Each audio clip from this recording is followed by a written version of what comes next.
Hello, Keith Rucker here at VintageMachinery.org. Guys, we're going to put together a little odds and ends episode for you today. Again, stuff stacking up over here, and I just need to get it cleared out. Give folks acknowledgement for stuff that they're sending in. I know some of this stuff's been sitting here. It's been a couple of months, I think, since we've done an odds and ends episode. So first off, before we get into it, just want to remind folks about the upcoming ArnFest event. I mentioned this last time we had odds and ends. It's coming up toward the end of September. What is it, September 21st, I think? Let's look.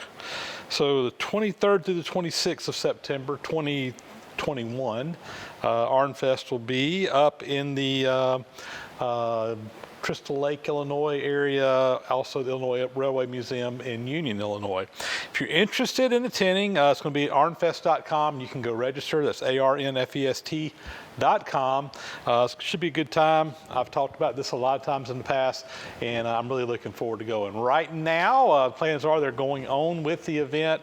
I know that COVID numbers are kind of spiking, but last I heard, everything's still a go. So I'm planning on going to be there. Unless something comes up that keeps me from coming unexpected, but I do plan to be there this year. So after that out of the way, let's get in here and do some odds and ends. So guys, I want to start out with some new acquisitions, and these are actually things that I purchased. These are not viewer mail, but it's thanks to a viewer that made this possible. And guys, you might remember a while back we found our missing drive gear for my Kearney Trekker Model 3H universal head that goes on the machine. John Germain up in Oregon had found it at a used machinery dealer that was, I believe he told me they were going out of business, and he was in there and he's found some gears. He was kind enough to send me a note. We did some swapping back some information back and forth, and sure enough, he was able to find the gear that I needed for my machine. And he's packed that up, sent it to me. I paid for it. But in the process of going through that, he took a bunch of pictures, and I noticed a couple of things laying around. And he had to actually go back after he had picked the gear up to get some measurements to see if these would fit on my machine. Sure enough, these are 3H parts, and I'm really, really excited to have both of these in here because these are some things that I've been looking for. First off, this right here. This is the parking attachment that I talked about that I really want to get for my machine. So this actually mounts to the side of the machine, and you got these two bosses here that are the same diameter and spacing as the overarm supports, and basically you can just mount the universal head on this. It just kind of hangs on the side of the machine when you're not using it. There's a little crane that connects into this right here that swivels over that just kind of pivots it around. You can go in there. Unfortunately, the crane parts are missing, but I can easily make those, and I actually might have a lead on those parts somebody else has found, so keeping my fingers crossed that those are going to show up and I won't have to make them and I'll have original parts. But regardless, either way, I can actually make those if I need to. Again, really excited to have this.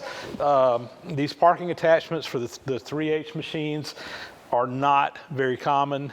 They're out there, but only a small fraction of these machines that were purchased had this attachment on them. It was an accessory. You could order it at the time you ordered the machine. I guess you could order it later on too. It just bolts right on. But you know, this larger K&T, there's not near as many of these as there were like the 2H. The 2H, there's probably tens of thousands, if not hundreds of thousands of those machines that were made.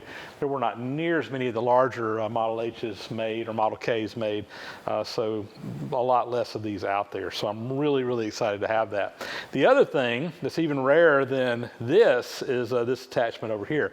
This is another attachment that mounts in the front, and this is what they call the slotting attachment. Some people call it a shaper head or a jumping jack, but basically there's a ram that moves in and out kind of like a shaper. If you guys know what a shaper is in the metalworking shop, you got that ram that goes back and forth. That's basically an attachment you can put on there, similar to what way we have our universal head. You mount it on the overarm supports. There's a gear that drives it. Actually, not a gear, but this piece right here, it's just got a little pin in there that moves around, and that's what causes that reciprocating action to take place. He was able to find I'm going to call it a gear, but it's not really a gear, but the drive attachment there to go with it as well. So anyway, John found all the stuff for me. Again, he went and picked it all up, paid for it. I reimbursed him for his money as well as the freight and everything. He had to build a crate, a pallet, and ship this to me via LTL carrier. But really, really excited to have both of these things in the shop. You know, I had to pay up a little bit on them, but at the same time, I think I got a really good deal on them as well. But these are both pretty hard to come by attachments, particularly for this size machine. That jumping jack in a 3/8 size, there couldn't have been many of them made, and I'm really feel fortunate to have one. I actually had got one for my 2H before I sold it. I never even put it on the machine. And I really kind of hated to let that go separately because it was something I really think I could use from time to time. And when I found one for this machine, I knew I had to jump all over it. So John, thank you very much again for looking out for me and helping me out, kind of being my person on the ground out there and working out this deal. And you put in a lot of extra effort building a crate and shipping it and all that. Really do appreciate it. And I haven't had a chance to get either of these on the machine and try them out yet, but hopefully we'll get that done coming up soon. Up next is a really, really nice item that was sent in to me, viewer mail from Chris Kramer at Kramer Machine Works. And I mentioned, I think it was in my last Odds and Ends episode, that we had lost my cat, Josie, who had been around for a lot of times. I know she made many cameo appearances in my videos over the years, coming in and photobombing and what have you. She was a fairly old cat. 18 years old, I believe it was, when she passed away. We found her. I was out here working in the shop one day and noticed I hadn't seen her all day, and sure enough, she had died out by the pond, and we buried her out here beside the shop. And Chris wanted to send me something to memorialize Josie, so this is a marker that we're going to put over on her grave. He cut this out of some metal on a plasma cam or something like that, and really did a nice job on it. I am going to paint this so that it doesn't rust or whatever. We're going to put a metal stake on the back of it, and give a nice little memorial to Josie, who really was an important part around my shop for many, many years, and we're already missing her. Of course, we got the two new little kittens that have come in here, and of course they're young and full of energy, and they've been a lot of fun to have around as well. But gonna miss Josie, no doubt about it. And Chris, thank you so much for putting this together for me and sending it to me. Not only myself, but the whole family. We really, really do appreciate that. And we'll get this thing out there pretty soon. I've been hanging on to it to show it off before I do anything to it, but it's time. So we'll get that done and get a proper memorial out there to Josie. While we're talking about Josie, I thought I'd share a neat little story because you guys remember with my two new cats we got in here, we misidentified their sex. They both had girl names, and we found out they were both boys. So the way Josie got her name, and this was not us, this was the people who lived here before us. I think I've shared before that when we bought this house and property, the cat came with the property. She was an outside cat, never had been indoors, and they were moving to an apartment, going to be there temporarily. I think it was in Kansas City or someplace. It just wasn't really feasible for them to take the cat with them, so we adopted the cat obviously when we bought the house. But talked with them, and they told me, and I remember us telling us this when we bought the house, but when they first got Josie, she was a little calico cat, and they thought she was a boy cat. And because it was a calico, they named it Joseph. Joseph, from the Bible, Joseph had the coat of many colors. So when they found out that Joseph was not a boy, he was a girl, they changed his name to a her name, and Joseph became Josie. So I'm not the only one that misidentified the sex of their cats when they were small kittens. Up next comes an item, and the person that sent this did not want me to mention their name, so I'm going to respect that. But just say that a viewer sent along to me this little chunk of babbitt. So I'm not sure who made this. You can tell on there it's been cut. This was a longer piece, but they didn't need all of it. It says frictionless, but it is some grade of babbitt, new old stock babbitt that had never been poured. So I will add that to my babbitt collection, and I jokingly call that I've got a bunch of old babbitt that I have found in different places, and whenever I see it, I always pick it up. If it's reasonably priced, because buying new babbitt is it's about, I think, $10 or $12 a pound, maybe more than that now. So if I see it in an antique store, a lot of times people say just paperweight, and I'll say no, that's a bar of babbitt. So I'll pick them up and bring them. So anyway, this will be used in a project somewhere down the line, who knows where, but I'll put it in my babbitt stash, and I appreciate the viewer for sending that along to me. So next item here, got a nice oil can that was sent in to me by Dave Piper, and Dave put a lot of work and effort into this. He noticed on my metal planer that we have the oiler, which is kind of mounted up high, and he said, you know what you need for that is you need a oil can with a long spout that you can reach up there and fill it up without having to climb up on a ladder or climb up on the machine and risk getting hurt. And he had found this oil can that had this spout up on the top. And he went to a good bit of work and actually made an extension to go in here. Did an absolutely fantastic job. This is out of brass, and he turned a nice nut on here, knurled it up on this end. He silver soldered on a fitting that this one fits up onto. And anyway, he sent that along to me.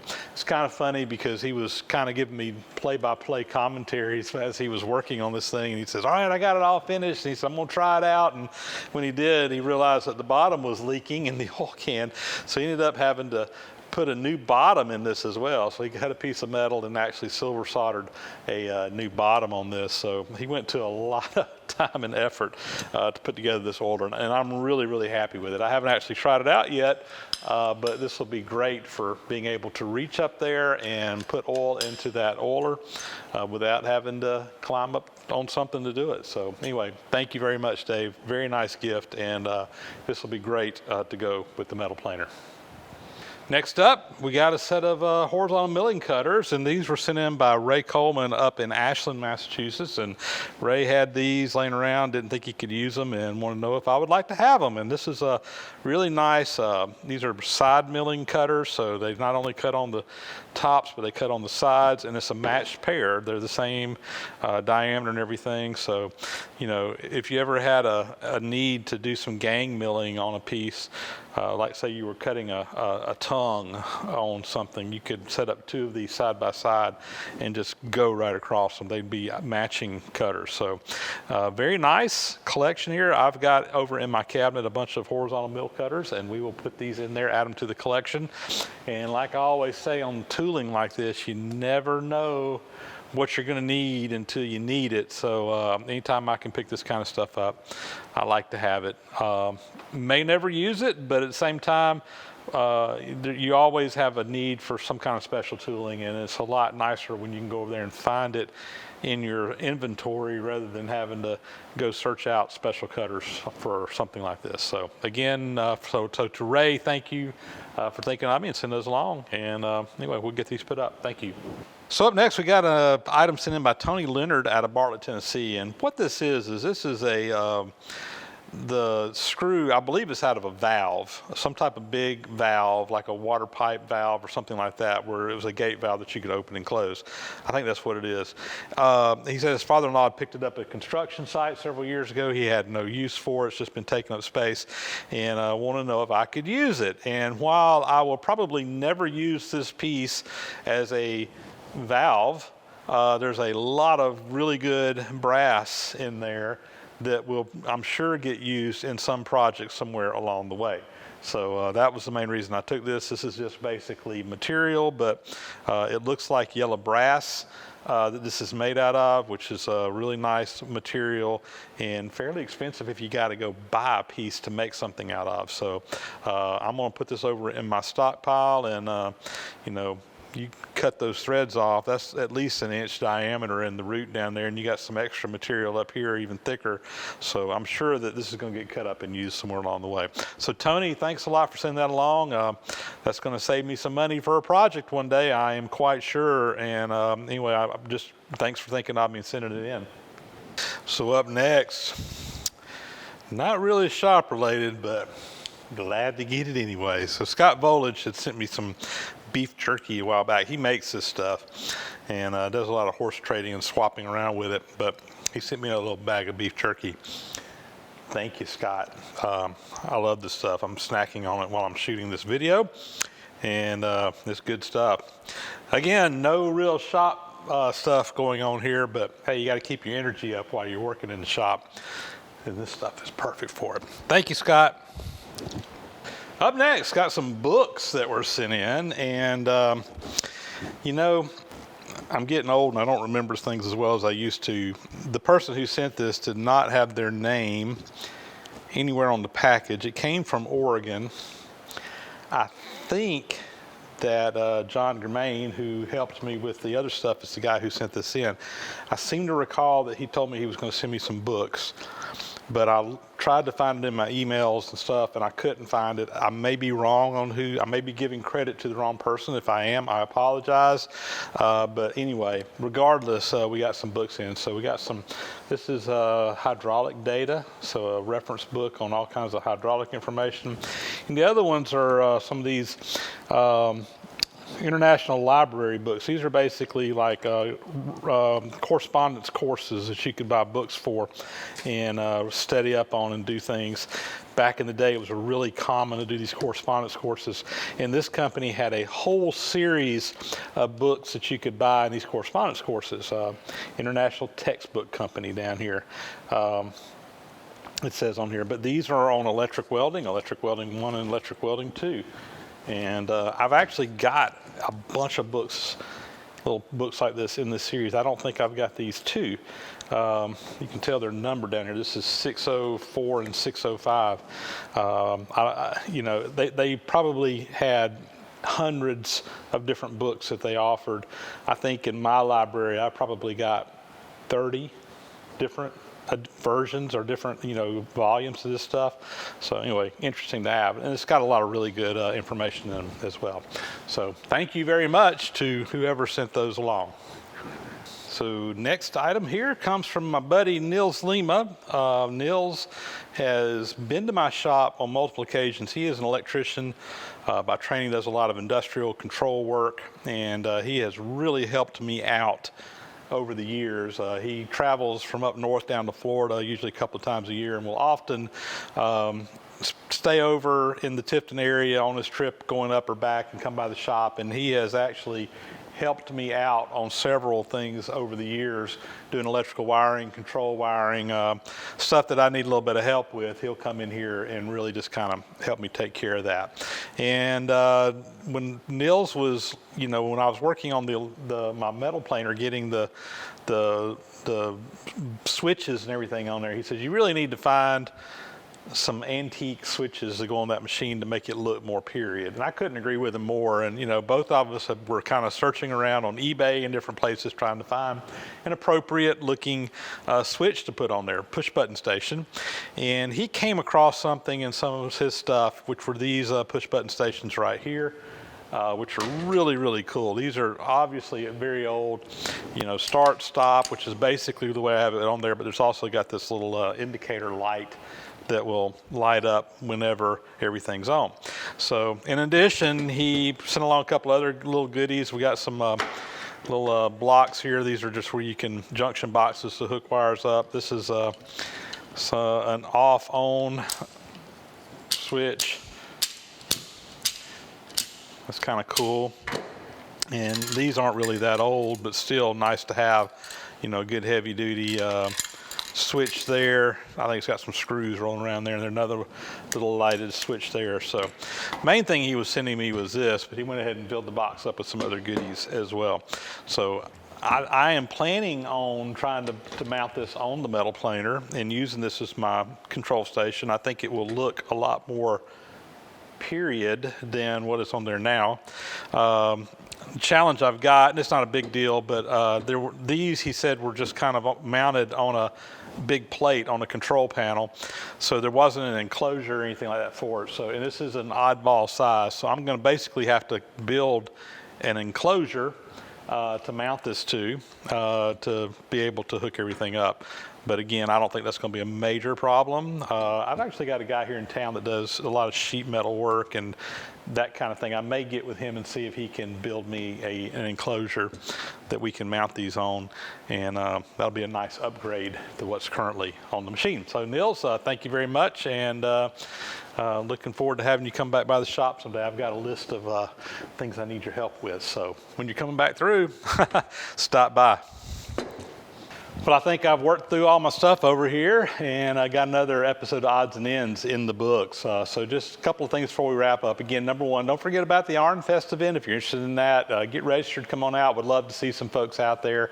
Again, going to be up in the general Chicago area, not really downtown Chicago, but on the outskirts of the Chicago area up there toward the end of September. Again, ArnFest.com if you want to register for that event. We do highly recommend people pre-register for it, not just show up at the event. It really helps in the planning so that we have folks know how many people's coming.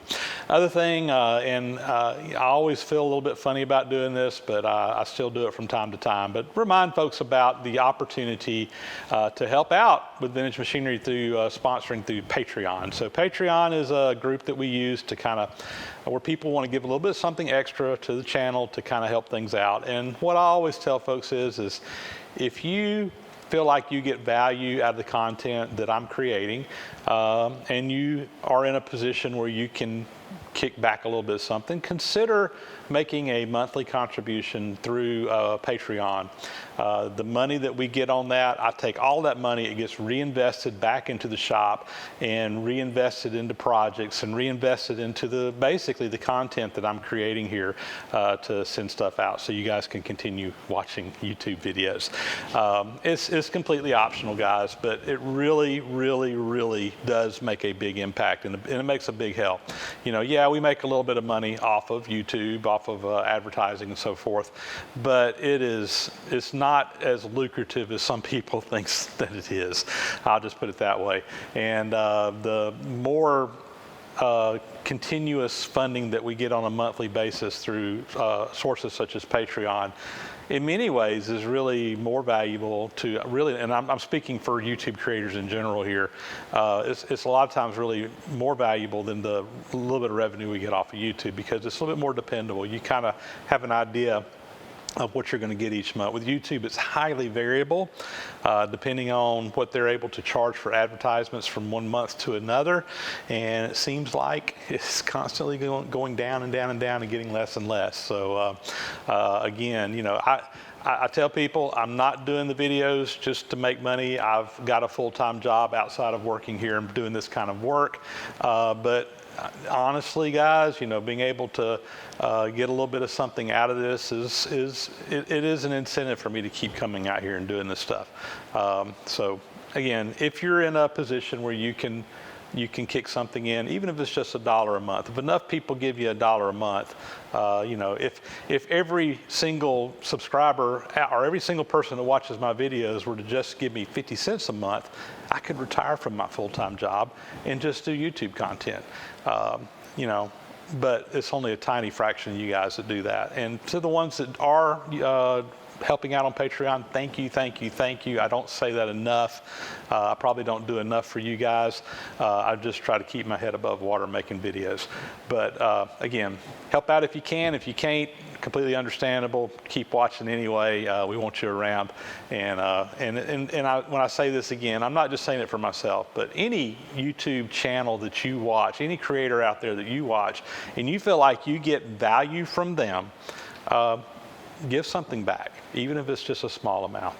It adds up and it makes a big difference to all of us guys that are out here doing this, and it is greatly appreciated. Guys, with that is going to be a wrap. As always, thank you for watching. Please subscribe to my channel if you haven't already. Thumbs up and comments are appreciated. Hit that bell icon up there so you get notifications of when new videos are posted to the channel. And with that, we'll catch you on the next video. Again, thanks for watching.